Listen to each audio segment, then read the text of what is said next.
Good evening and welcome to tonight's webinar. We're really pleased to welcome David Bagley here to speak tonight. I mentioned in some of the publicity before the event, if you've ever used a ringing simulator in a tower, then the chances are that David has been involved somewhere. So it's really great to have him along as such an expert in the field. So the format for these webinars is that David has said that he's been happy to answer questions at the end of the talk. So there's a Q&A interface which you can use at the bottom of the screen if you're on a computer, or it's in the menu bar on the mobile phone. Just type in a question and we'll try and answer it at the Q&A at the end of the talk. But other than that, there's not much for me to do except to hand over to David.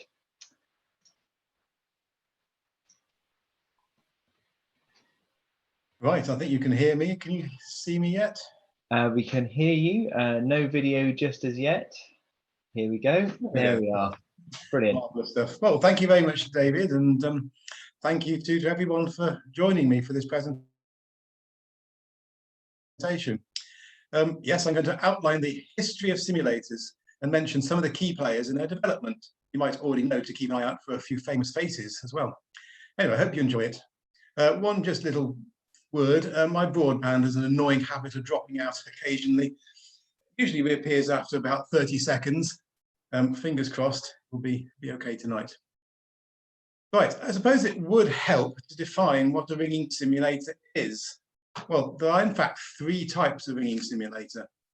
The first type is the ringing machine, which can calculate and perform changes, and it makes bell sounds of some sort as it goes along. A ringing simulator takes this idea further, allowing a human to ring with it as a teaching aid, and this is normally done by leaving out one of the bell sounds, and the ringer has to slot his sound into the gap that's left behind. I suppose you could say it's a bit like a bell ringer's karaoke machine. Now, the third type allows every bell in the tower to be connected to the simulator, so that it no longer needs to do anything other than make bell sounds, and this allows for a completely silent practice. I think there's about 800 towers now in the world where simulators are now being used for teaching, and even St Stephen's at Ambridge has got one. Even though it's very much a minority interest hobby compared to, say, angling or football, bell ringing is actually one of the oldest applications for the programmable devices that we now call computers. The very first machines able to compute changes and perform them were mechanical devices, such as the Carter or Woodhouse ringing machines. They were mechanical dedicated computers designed to do a specific task. They had hardware and they had software, hardware being levers and cogs and so on, and software was positioning of pegs and so on. Now, this machine here, I hope you can see that, there we go. That's the Carter ringing machine, and John Carter himself sitting behind it. Now, this machine was developed, first of all, in the 1890s by Birmingham ringer John Carter, and he kept enhancing the design up until his death in 1927.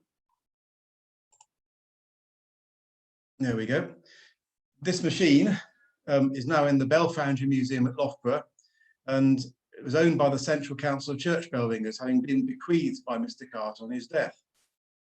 We got some sketches of the workings drawn by Mr. Carter and subsequently published in the Ringing World in 1950 as part of a series of articles.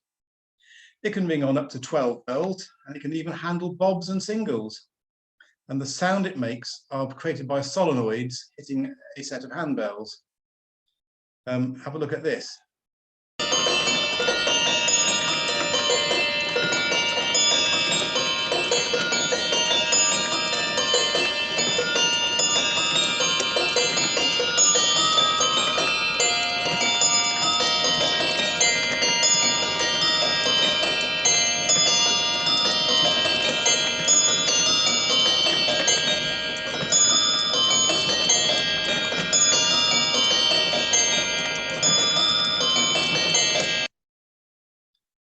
There we are. Now, Alan Bagworth is a ringer who now lives in Ledbury, was once a member of the Carter Ringing Machine Committee of the Central Council, And if my memory is correct, he used to travel once a month to Loughborough to demonstrate and operate this machine at the Bell Foundry Museum.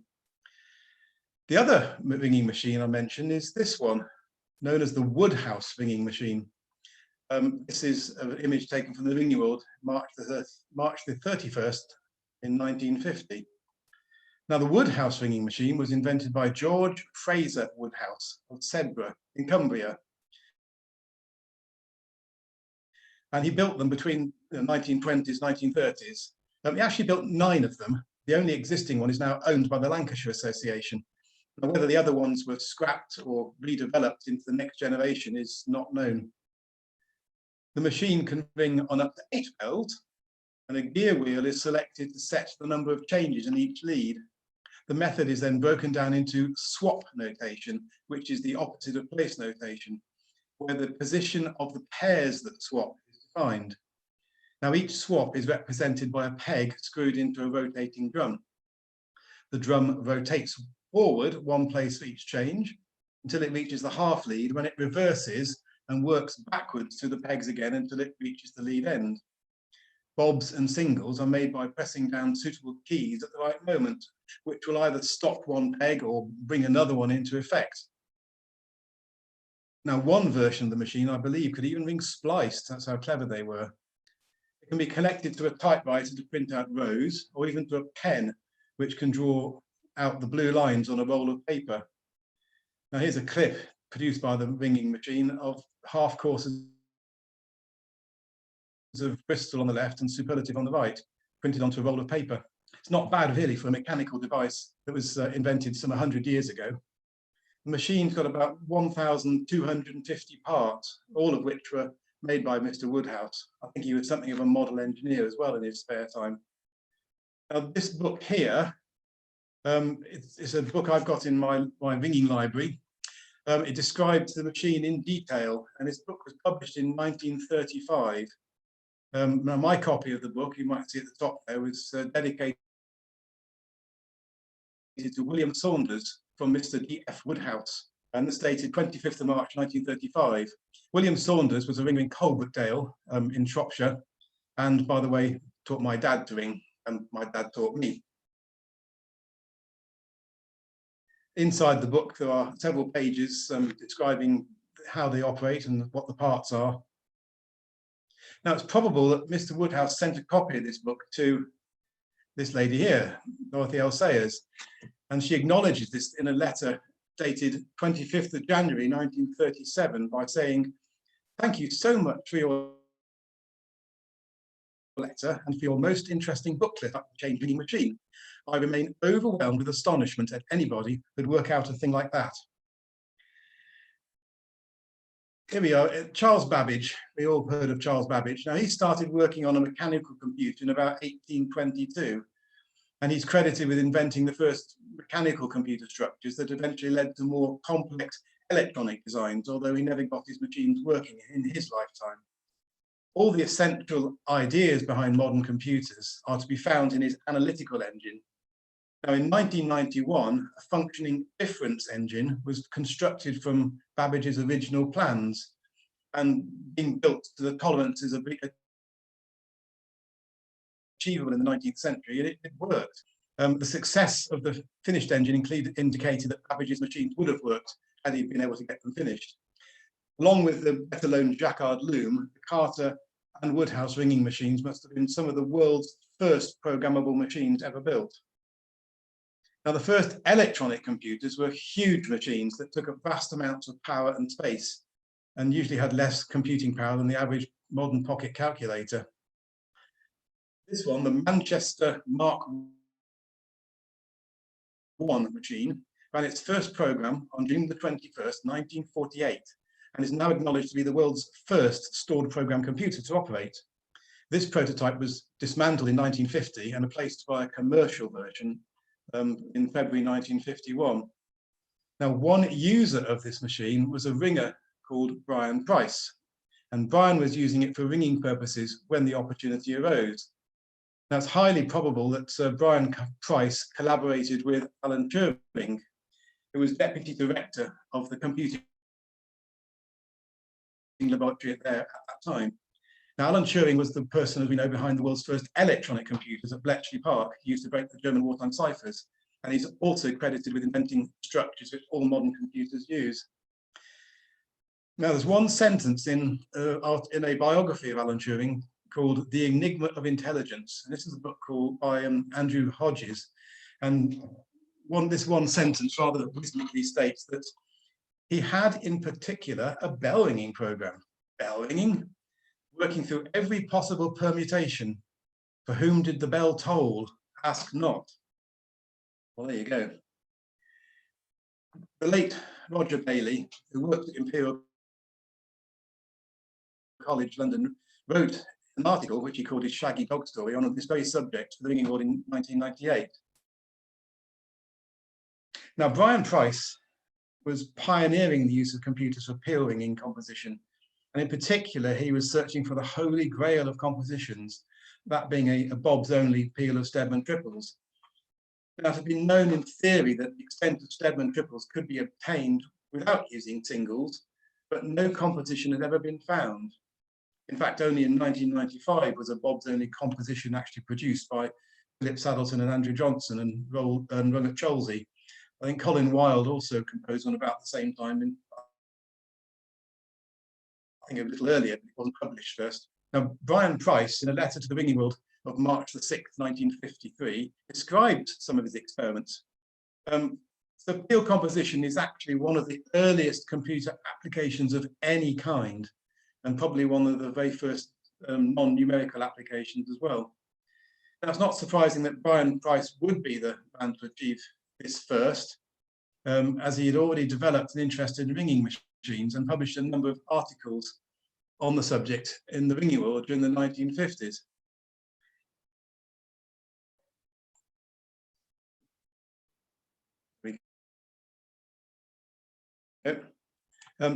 This is the header to the ringing world articles that he produced. Rather nice. The series began on March the 17th in 1950 with an extensive description of John Carter's machine, and then he goes on to describe the Woodhouse machine. He also goes to talk about his own machine that he'd made at the time. He was age 37 and working as a maths teacher, and this used post office telephone relays to store the changes. It was over 4 foot tall and weighed 300 weight. It could print out a blue line on a roll of paper and had 288 buttons for the selection of methods. There's a separate article about it in the Ringing World, December the 9th, 1961. He also mentions a machine built in 1935 by the Compton Organ Company of Acton, which used electric organ technology to synthesize bell sounds, and it could ring only Oxford treble bob major. Apparently, when this was installed at Albury in Surrey, it's said to be heard 12 miles away, but caused complaints because the ringing was just too perfect. Now, as a composer, Brian developed some pioneering peal compositions, including the first ever composition of Cambridge Major to come around at the single at wrong. This was 5,090 changes, and it was first run at St Michael's in Southampton on January the 18th, 1947, and that was called by Charles Kippin. Now, for his 1998 Ringing Wood article, Roger Bailey managed to track down Brian Price, who coincidentally worked part-time, sort of semi-retired, at Imperial College in London. Brian's interest in ringing had waned due to poor hearing, due to the fact that he thought no one was interested in his odd Bob Stedman compositions as well. Now, Roger managed to rekindle Brian's interest in ringing, and Brian began ringing and composing again, notably some novel tenors together peals. Hang on, that's better. Notice some some tenors together peals of Cambridge. Apart from his 5,090 of Cambridge, these were the first new compositions since Middleton, originally rung on 11th of February 1873 at Bennington. Now, Brian occasionally rang at Willesden, but lived in Thailand for much of the year. It turned out that Andrew Hodges the author of Alan Turing's biography, found out about this bell ringing program on the old Manchester computer directly from Brian Price, hence his entry in the book. Brian died in 2012. There's just one peel, or several peels wrong in his memory. This one I picked out because it's, well, you can see that it's a Cambridge-based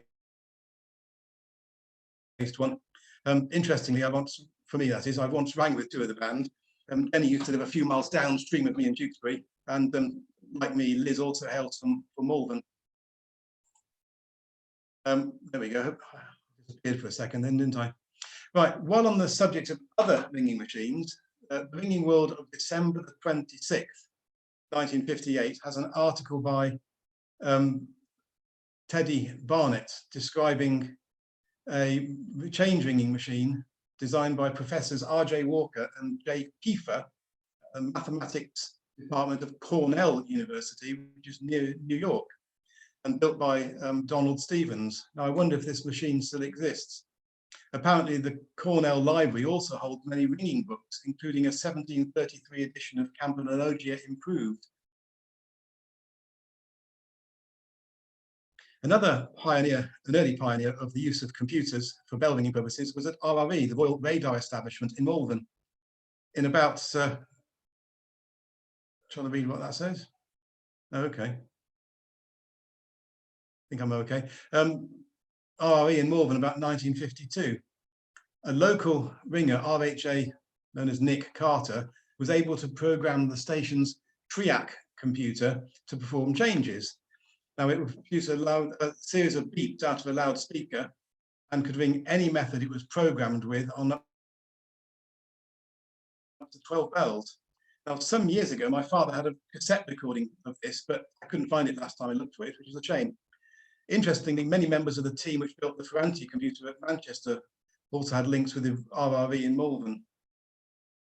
George Morris, my tower captain at Malvern Link when I was ringing there, he also worked at RRE, and he told me he used the same post office telephone relays as Brian Price to ring Cambridge Minor.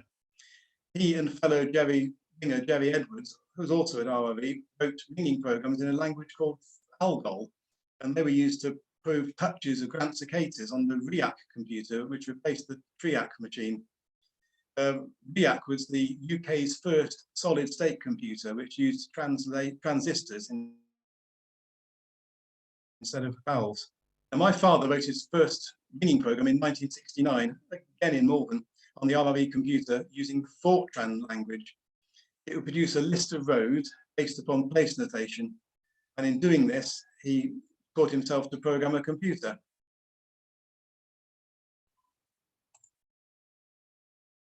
Let's move on a bit. There we go. Right, there we are. Bit of finger trouble before. Right, from time to time, some really interesting articles would appear in the ringing world. Now, this issue from July the 20th, 1973 was such an issue. Actually, there are two reasons why this is of interest to me. As these days, I'm the organizer of the Tewkesbury Shield competition, and this issue held a write-up of the very first competition. And this article here is not easy to see at that Zoom, I'm afraid, but it's on page 583 if you want to go and look it up. It describes the maths behind computer proof of touches, and that's based on an algorithm to generate a unique index number from any change. This index number is then used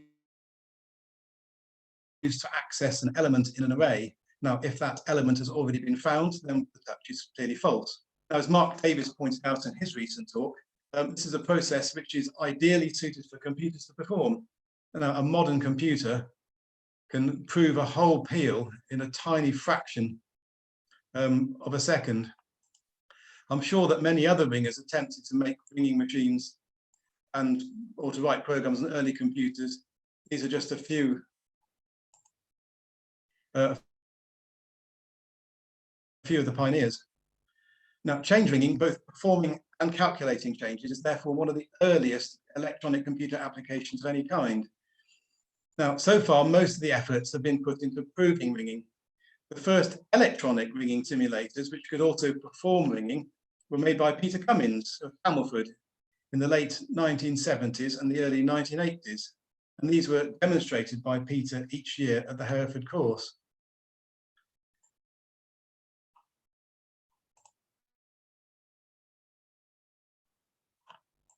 There we go, hope you can see that. There's a picture of Peter and his wife, Evelyn.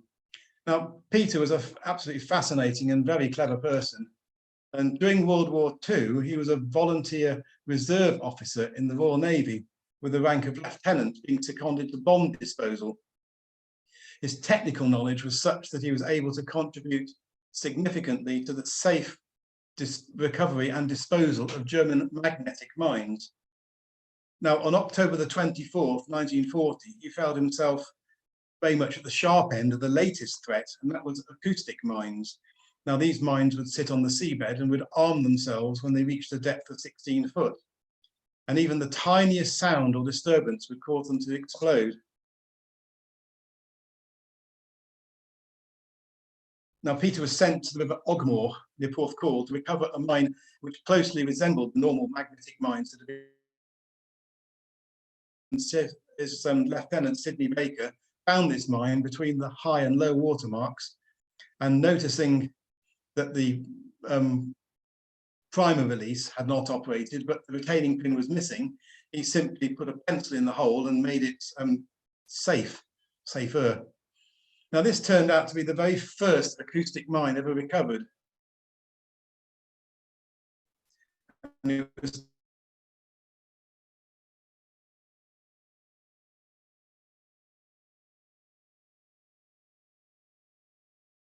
on minesweepers to detonate the mines remotely. Peter was decorated with the King's Commendation for brave conduct for this, although one sort I've found says he was awarded the George Medal, but I can't verify that, I'm afraid. Now, the Germans used to place booby traps in some mines to counter attempts by HMS Vernon staff to capture them. One exploded in a mining shed at HMS Vernon on 6th of August in 1940, killing an officer and 4 ratings and seriously injuring a number of other personnel.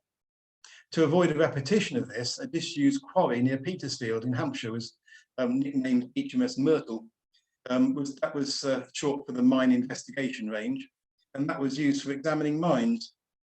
Interestingly, one of the operational officers at Vernon was Sir Peter Scott, the naturalist. Peter also helped make safe many delayed action landmines in places like Coventry and Liverpool, but he never got the recognition he deserved for saving hundreds, if not thousands, of lives. After the war, Peter worked with Barnes-Wallis. Now, following the terrible death toll of the air crews involved in the famous Dambusters raid, Barnes-Wallis made a conscious effort never to endanger the lives of his pilots again.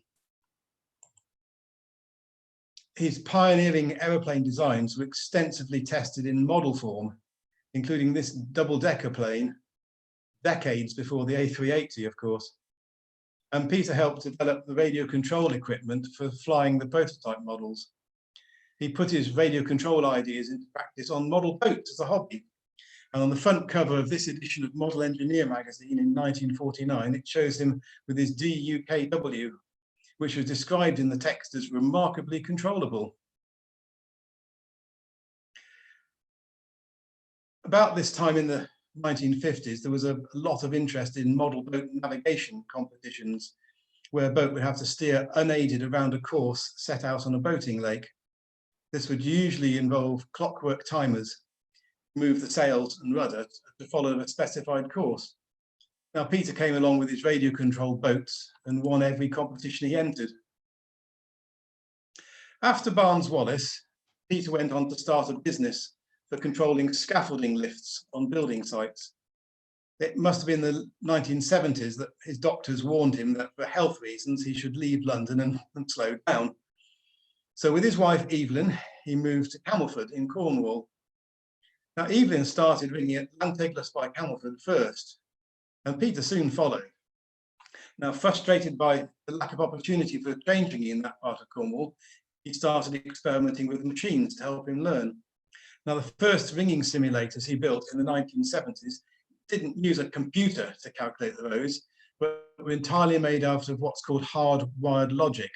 It's a technique based on a series of electronic true or false answers, and might be thought of as an electronic translation of the old Carter and Woodhouse ringing machines. The sounds that were made were synthesized bell sounds made up of several decaying notes per bell, using what was called a top octave chip, normally found in electronic synthesizers like the Moog synthesizer, or Moog if you're American. Now, Peter's main contribution was to provide the facility for human input, making it into a true simulator. The operator would simply unplug the signal which would command his bell to ring, and you would plug in a sensor mounted on the bell frame instead. In the early 1980s, Peter redesigned his simulators to make use of the 6502 processor. Now, while I was at college in Plymouth between 1984 and 1988, I used to meet Peter every fortnight at Callington for the local surprise practice, and spent many hours talking simulators in the pub, this pub, the Bull's Head, afterwards. Now, at home in Camelford, he had a huge workshop which was perched down a steep slope below his house, a few yards above the River Camel. And he had milling machines, lathes, and an electronics assembly area for where his simulators were made. An intercom to the kitchen allowed Evelyn to call him for supper. Now, because Peter did most of his ringing on and listening to his simulators, this meant that he had certain thresholds of striking and speed which he had to be within. Outside these, he simply couldn't cope. And I've seen him on the Lights 10, that's about 2800 weight, at Exeter Cathedral, unable to ring round because it was just too slow for him. But I've also rung an excellent peal of 8 splice with him. Actually, this was my first peal of any of the standard 8, all of them. With the less than perfect ringing, Peter was unable to fit in, much to the annoyance of the group tutors and the Hereford court. Clearly, too much ringing on a simulator is a bad thing. Peter made very many refinements to his designs over the years. This one's a Mark 8, complete with a wooden carrying case. Note the array of wires which enabled the user to choose which bell sounds were made by the machine and which by a tied bell with a sensor. The place notation was entered in on the buttons on the left. This machine is a Mark 16, and it was made for the Central Council's Education Committee by Peter. It has several methods built in. Of note to programmers is that Peter did not use an assembler for coding his processor, the 6502 processor. He programmed it directly in machine code as hexadecimal numbers, which I think is quite remarkable. Now, Peter made about 30 machines installed at places like Keele, Tavistock, Hurstpierpoint, to name but a few. I know of one which is still in use, that being at Chalfont St Giles. And although I have repaired it in the past, John Davidge now tells me it's sadly on its last legs. Several other machines, including some early versions, were left in Peter's will when he died. And I remember inspecting them in the former Birmingham Science Museum. Unfortunately, I've not been able to locate them of late. I think they might be at Loughborough with the Carter ringing machine, because they were, I believe, in charge of the Carter ringing committee at one time. Maybe someone will enlighten us on the whereabouts at the end of this talk. Home computers, before this one, you see that? This is a Sinclair ZX80. This came out in 1980. Now, home computers before this came out were very, very rare. My father first purchased our home computer in 1978, and this was a kit based around the 8080 processor, and this is the predecessor of all modern PC processors. This little computer had a massive 1K of memory, but no backup facility, which meant that the only way to save a program was to literally write it out on a piece of paper and to retype it again next time it was needed. However, despite these constraints, my father was able to write a program to ring touches of plain Bob major, and the calls were entered using a couple of Morse keys, one for Bob and one for single. I remember Steve Coleman having a play with this one evening, and can even remember the touch he called. It was wrong fifths, 3 ins and home. Now, the year 1981 saw the launch of the BBC computer. I spent all my pocket money on one in 1982. I wrote my first ringing programs in BASIC on my Beeb over the next year or so, and these will perform changes on up to 12 bells from base notation stored in statements in the program. On the 1980 ringing course, where I was a helper, Alan Griffin of Bloxham had been invited by course organizer Wilf Morton to demonstrate his BBC ringing software, and also that of others such as Ian Vincent, John Heaton and John Norris. I told Alan that I too had written some ringing software, and he said he'd like to see it. So the following day I brought in a cassette tape with the program saved on it. That was how it was done in those days. I think Alan was quite impressed with what he saw and heard. Now, with a clock speed of just 2 megahertz, the BBC Micro, when running its basic interpreter, wasn't a very fast computer. And my first attempts to write ringing software suffered from this. In the first programs I wrote, the next change was calculated in the small gap between ringing the previous one and starting the next. Now, on 12 bells, especially when the ringing was sped up a little, and there were lots of swaps to make, it sometimes caused a delay in the rhythm, like a striking error. The solution was to separate the two functions of calculating and performing the changes in, and this was done using interrupts written in 6.502 assembly language. The main basic program would now calculate the next change and then just wait. And every time a bell had to ring, an interrupt would occur and the next bell sound was made. And this could happen even if the next change hadn't been calculated. Now, once all the bells in the change had rung, the main program would then spring back into life and calculate the next one again. So the result was that calculating the next change could take as long as it took to perform the previous one, which was ample on any speed of ringing on such a really slow computer. Now, sometime in 1985, I added the facility for an external sensor to be used, allowing the BBC to use as a proper ringing simulator. This required another level of interrupts, a second level of interrupts, again written in assembly language and linked into the basic program. Now, I rigged up a bicycle wheel with a 2-pound weight tied to the spokes and mounted on a shelf in the garage as a crude but effective dumbbell. I spent hours ringing it. About 1986, I built a much larger dumbbell in the attic made out of 4 mini cylinder heads and a large solid wooden wheel. Now, this got quite well used, and not just by me. Tim Barnes, who's now in New York, wanted to stay with me for a few days and rang a quarter of each of the standard 8 on it. I rang in for Tim Barnes' first peal, by the way. John Warbrick, hi John, who is in the audience tonight, reminded me he also had a go on it. I rang in your first peal too, didn't I? Now, I also produced a ROM-based version of the program, which would download the program instantly when star bells was typed, and that removed the need to take a cassette tape or big junky disk drives to the tower for teaching sessions. The sounds that the BBC produced in its 3-channel sound hardware weren't all that good, but I was able to develop a technique of overlapping the decaying pings over the 3 sound channels, which made a much more pleasant effect, a bit like handbells. Now, Alan Griffin still uses the BBC running star bells at his weekly learners practice at Bloxham. And Alan must have the record for the longest continued simulator user. He encouraged me a lot when I needed it as a teenager, and he even sold my programs on my behalf. Now, I still wasn't happy with the bell sounds I was listening to and realized that the way forward is to use digitized real bells.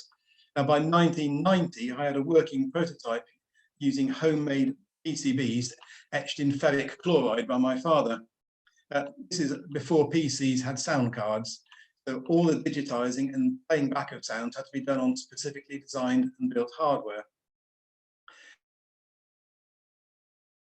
There were things I could do with my digital sound box which nobody had ever done before.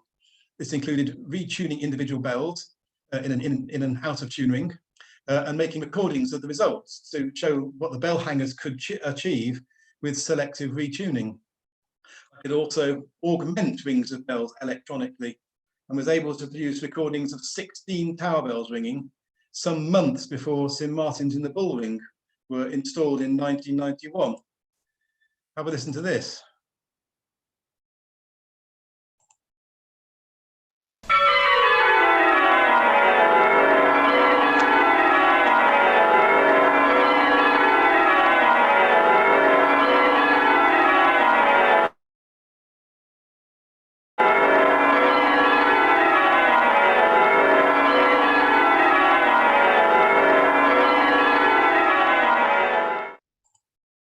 There you go, I did that some 30 years ago. My early digital experiments were demonstrated at the Hereford Diocesan Guild annual dinner, and that's held at Little Hereford Village Hall, and that's on the Herefordshire-Shropshire border, in about, well, it was 1991, where I was the guest speaker. I had a couple of electronic handbells borrowed from Peter Cummins. They were the clapper operated a switch mechanism. And that £2 bicycle wheel dumbbell perched rather impressively on tables on top of the stage in this village hall. I could demonstrate that by turning a knob on this box, bells of different weights could be simulated. And the changes were again calculated by my trusty BBC computer. Ringing handbells, which sounded like Worcester Cathedral tower bells, was quite fun, but not half as much fun as the bicycle wheel dumbbell. Having demonstrated it myself, I invited a couple of audience members to have a go. Neil Bennett, he was one of the band who rang the extent of major at the Bell Foundry, rang it perfectly, but Leinster ringer Dave Thompson's various attempts had the audience in stitches, and he still gets teased about that to this day. About this time, Peter Cummins developed his own digital sound hardware using the sounds I provided. These were the sounds of Worcester Cathedral, and I would blow him a set of memory chips from time to time. And I think some of his top octave chip simulators, where they became ding sounds, were upgraded with my digital sounds. Peter sadly died in 1997, and his obituary was published in the Ringing World of April the 18th of that year. I developed my own standalone simulator, which I called the Ringleader, in 1991-92. And this used the same 6502 processor as the BBC computer and that used by Peter Cummins. And it had 12 digitized bell sounds from an artificially augmented Morven Link and eventually Worcester Cathedral. And it had a small LCD display to show the changes and other messages. There was a library of about 70 useful methods, and it could ring on 5 to 12 bells. We got one here, this one of my boxes. This is about 1993, this one. At each year's Hereford course, I would demonstrate these simulators, initially the BBC and then the Ringleader. And here we are. There's a picture of the scaffolding tower with my portable dumbbell. I say portable, more like luggable. And this would be erected at the Hereford Ringing course every year. And we'd spend hours and hours letting people have a play on it as part of the course timetable. Now, I don't do this anymore, but the bell itself ended up being installed at Bridgewater. There's another of my training bells pensioned off in one of the small West Towers at Melbourne in Derbyshire. And my original bicycle wheel bell is still in use, still used by one of Alan Griffin's young ringers at Bloxham. The dumbbell in my attic at Malvern is now in pieces at the bottom of the tower at Strensham. But instead of resurrecting it, I'm toying with the idea of getting one of Matthew Higbie's training bells. Matthew's training bells are pretty much the best and most realistic ones I've ever known. This is a picture of the one installed at Tewkesbury Abbey. Now in 2000, the 6502 processor was becoming difficult to obtain, so I redesigned the Ringleader around a different processor. In 2002, the chip I'd used to generate the digital sounds became obsolete, so I had to redesign it again. Now, 2004, other components were becoming hard to get, so I decided I couldn't really justify another redesign phase, so I had to sort of reluctantly stop making them altogether. By this time, of course, PC hardware was becoming cheap and could easily outperform the Ringleader anyway. I was supplying many PC-based systems, only rarely a Ringleader one, so it made sense to drop the Ringleader. I'd made, what, 35 Ringleaders over the years, including one for Great St Mary's and another one for my uncle, Richard Pargeter at Bolsham. I think it must be there tonight, Richard. And Richard tells me he still uses it on a weekly basis. The one at my home tower, Tewkesbury, gets used when there's a concert downstairs or on a practice night, which occasionally there is. It also gets used in Holy Week too. The way in which real bells are connected and detected has also changed over the years. Peter Cummins had a dual photo head system, a dual target system. So he had an optical sensor on the bell frame, and then 2 positions on the wheel where the which would, you can see there, which would give a signal at the point in the bell, in the swing of the bell when the clap. Unfortunately, as you see, there are 2 such points, one for handstroke and one for backstroke, which meant that this system has to divide the pulses by 2, rejecting every other one. It is possible then to get it out of step, and the effect being that the bell would strike when your hands go down past your nose, not upwards. Another feature is that the faster the ringing, the slower the bell appeared to strike until it stopped striking altogether. Now, the new technique I invented in about 1990 was to use a photo head to mark the bottom dead center of the swing of the bell, then have a software controlled delay from the bottom dead center to the point in the swing of the bell at which the clapper hits. Now, this never gets out of step, clearly, and it's very easy to set up for correct striking. It also allows for lowering and raising in peal, but not for chiming, although these days some rather clever PC software does now allow for chiming to be emulated. PC-based ringing programs have been around for a number of years now. Chris Hughes and Simon Feather brought out a DOS-based simulator program for a PC called Able in 1993. Here's a rather out-of-date screenshot. When in 1998 a Windows version was being developed, I got in touch with Chris Hughes about linking Able to the hardware I was producing for the Ringleader. And as part of this new version, we developed a protocol which used my multi-bell interface, I call it, to link to up to 12 real bells on a single serial port, a single COM port of the PC. And that allows you to make it into a real ringing simulator rather than just a ringing machine that made sounds. Using this technique overcame the limitations of the PC hardware, which meant that previously only 4 bells per COM port could be connected. Able is by far the most popular ringing software available. As you know, there are other programs around. Derek Ballard's Bell Tower, Doug Nichols' Virtual Belfry, which I quite like to look at. One mode it offers is an overhead view of the bells as they are rung, complete with high quality stereo sound. And the bells are those of Hobart Cathedral in Australia. Well, what of the future, I suppose? Computers and ringing are inseparable, and there are far too many examples to mention here.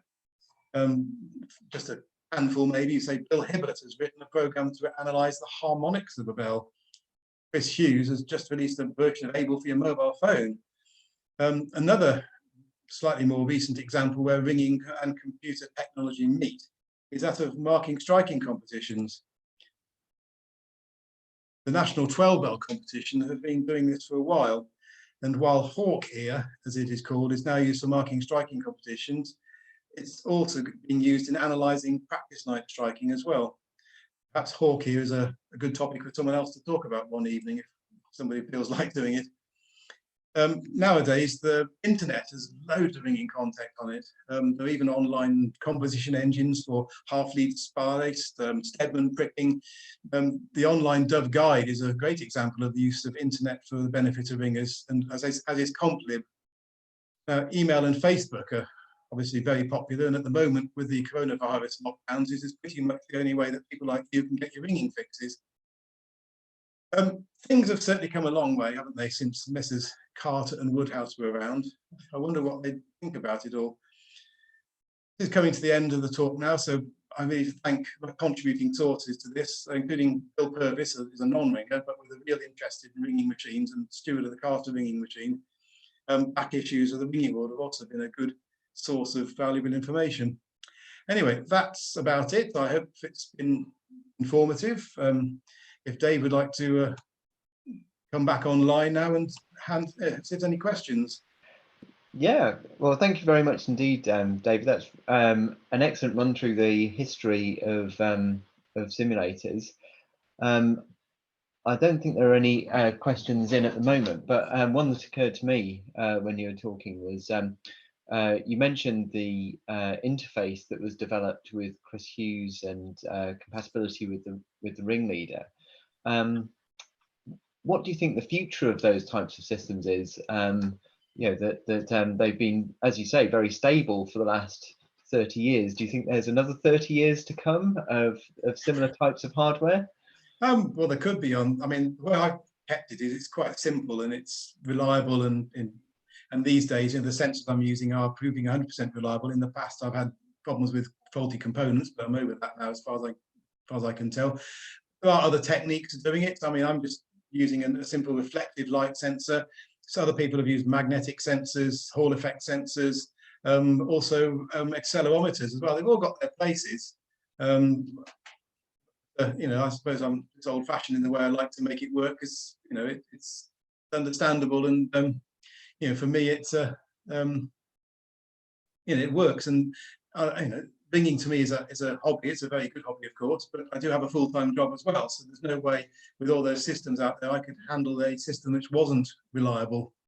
You know, I'd be having to give up my job and go and repair these things all the time, which was not really an option. Yep. Chris Bush writes in to say that there is a coming simulator in Regulus in Bromham in Wiltshire. So that's the Bromham. Good. That's the second one then. That's good. Okay, excellent. So John Bucock says, is anyone developing a virtual reality ringing simulator? Well, I think I know half of the answer to that, which is that obviously Graham John has put together Handbell Stadium as sort of a response to the current lockdown, and that is becoming a sort of 3D virtual environment for ringing handbells in. The idea is that you enter a room and can physically visualize the movement of the other people's bells. Do you know of anything else under development, David? I don't personally, but there are a lot of people out there looking into these sort of things. I've had a few thoughts in the past about how you could make a sensor which would identify handstroke and backstroke, for instance. While that is possible, it starts putting the complexity up a little bit. And yeah, I think there's a lot of work out there which still can be done for enhancing the ringing experience. Virtual reality is one way of doing it. In my experience of teaching with these systems, I've always taught them as a teaching aid for developing listening skills. As soon as you start putting visual clues in, people start not listening and start looking. Think about the person outside. They want to know that the bell is striking in the right place. They don't really care when the rope is pulled. Rope sight will get you roughly in the right place, but only by listening can you get your bell in exactly the right place. So anything that detracts from the listening experience, I think, needs to be thought about as how well you use it or not, because it can, I think, you know, it could be detrimental to the striking if you're only looking and never listening.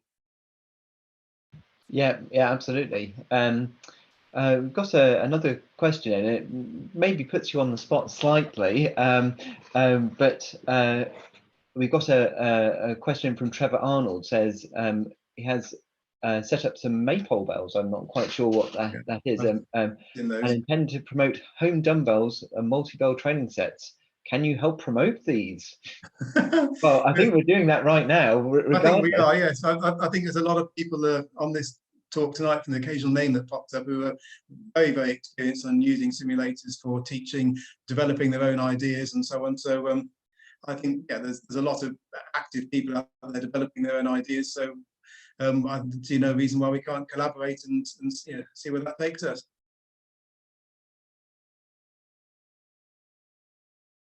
We've got a question from Nigel Williams.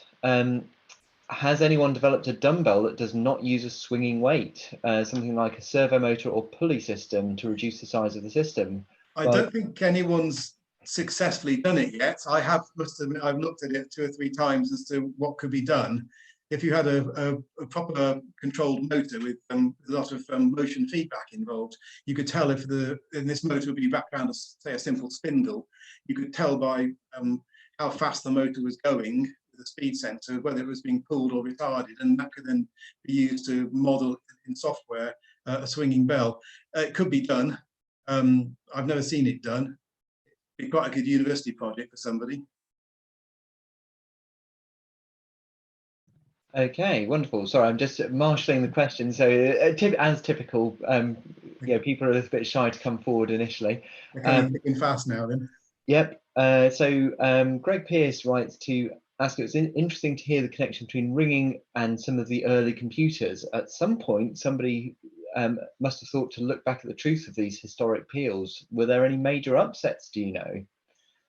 I've never looked into these historic peals, but I suspect some of the people in the composition library and people and so on may well have done, but I've never done it. If you had the time to research the compositions, I know Richard Pullen's done a lot of work on that too, then I don't see any reason why you couldn't go back, and whether you found some things which were false, which would then otherwise not have been thought to be false, well, yeah, that might upset a few people if you didn't do it right. Yes, quite. So there's a question from Michael Williams asking, some early ringing machines have become museum and demonstration pieces.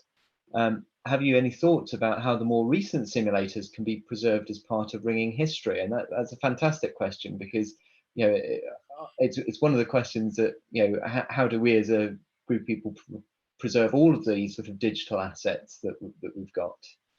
It's a very good question. I mean, yes, we now know that there are 2 Cummins machines out in the world still in use. There's a few ringleaders out there. The problem being is like 78 records is once you've lost the equipment, the hardware to play the sounds, then it's a problem. And if you wanted to preserve them in a working condition, it's a very different thing to preserving them in a non-working condition. It'd be nice if more of these things were preserved, but the trouble is with most computers, as you know now, if your laptop's running slow, you ditch it for a new one, and that's the way it's going to evolve in the future. So I suspect there aren't going to be many slow laptops going to be put into museums. Yeah, exactly. We've got a question from John Harrison, who would like to present it in person. So I'm just going Hi, to John. hand the mic. Hi, John. No, he's still muted, I think. No, there you go. No, still muted. No. 1979 as a handbell simulator, having been inspired by ringing on Peter Cummins' machine at the East Hampton course. Unfortunately, I got distracted on doing things, so I never made the actual dummy handbells to plug into the sockets. But when that computer died, and incidentally, anybody wants to see it, there's a picture of it on my website. When that computer died, I re-implemented the program which had actually run to demonstrate to kids before I built the case at Christmas that year. The other thing you mentioned, Peter's original sensors and your program on the BBC. Well, if you got video behind me, you would see my 2/3 of a hundredweight dumbbell with one of Peter Cummins' sensors that I made, including turning the lens, and with a BBC computer at the back, because it's never been worth replacing it with anything else.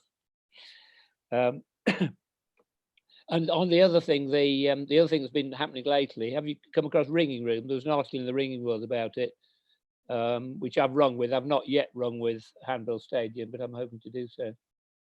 But yes, it's some interesting memories. I discovered similar things when I was writing up Brian Price's biography. Let somebody else have a go. Well, thank you, John. Yes, there's quite a few people got bits and pieces out there which are of historical interest, I think, and it'd be nice to know what people have got. Okay, thanks for that, John. Jeff Horrott has written in to say that he's got one of the early ringleaders that was produced for the Education Committee, and it's currently being stored at Western Hertfordshire but not used. I also have a message from Richard Pargeter to say that one of the things that he uses the ring leader for is to help learners assimilate when the sound comes in the ring cycle, just ringing a bell on their own. So yeah, I don't know whether you have any more sort of advice about that. Well, they're very powerful things in the right hand. You know, you can use a ringing simulator from the very first lesson, as Richard was saying. You know that there's a relationship between the pull and the bong, and you're doing that without annoying the people outside too. Then you can then move on to trying to say ring rounds on the tenor, then ring rounds on an inside bell, or even ringing rounds on the treble. Those get harder and harder, and then chord changes and playing hard. You can use it from every stage, from the first handling lessons is when you're starting to call touches of spliced and so on. The trouble is simulators don't teach conducting because the computer never goes wrong. Well, yes, and it's funny. I don't know whether you want to say anything about that, but yeah, obviously, several people have had a go at making simulators that go wrong. But yes, I know. I don't know whether you want to say anything about it, because my experience of such systems is that they either go wrong totally randomly, which isn't like a person, or they go wrong but in a very predictable way, which also isn't like a human. Yeah, well, if I wanted to listen to ringing that wasn't perfect, I'd just go out and ring with humans. If I want to listen to ringing that was perfect, which of course it's a bit tasteless, a bit like, say, just drinking distilled water. It's very pure but very tasteless.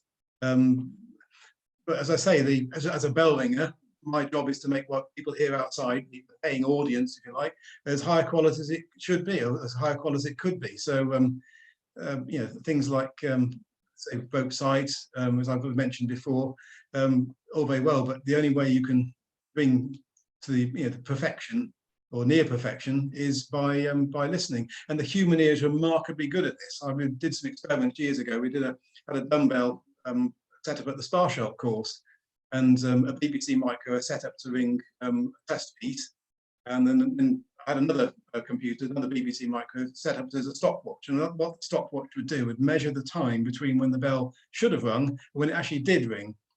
Now, the test piece we had for this competition over the Sparshot weekend was to ring a plain chord of Little Bob Majors. That's 56 changes long.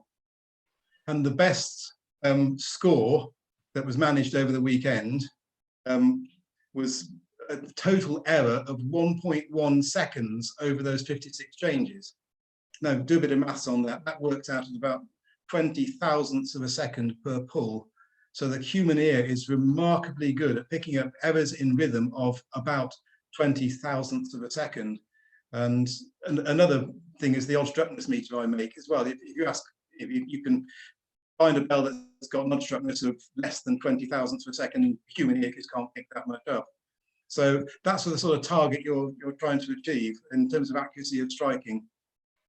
Yeah, and a sort of related question has come from Greg Pierce to say, yeah, obviously this period of social distancing could lead to more people learning using simulated ringing. It'd be interesting to see how sales of ringing simulators have been in the last few weeks. I know that Chris Hughes was pleased to report that his release of the mobile version of Able had come to the top of the charts in a Play Store just when it was released.